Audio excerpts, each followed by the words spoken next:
కాబట్టి ఈ శమంతకోపాఖ్యానం కథంతా చెప్పుకుని అక్షతలు వేసుకుంటే నన్ను చూసినా కూడా ఇబ్బంది రాదన్నాడు.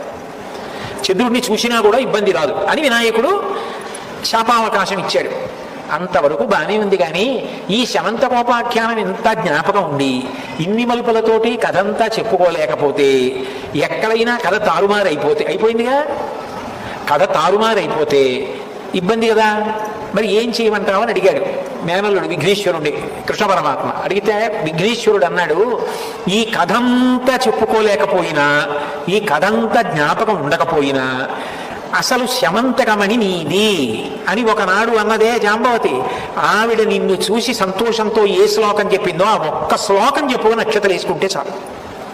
సింహప్రసేనమధీహి సింహో జాంబవతాహత సుకుమారకమారూధీహి తవ హ్యేషా శమంతకః.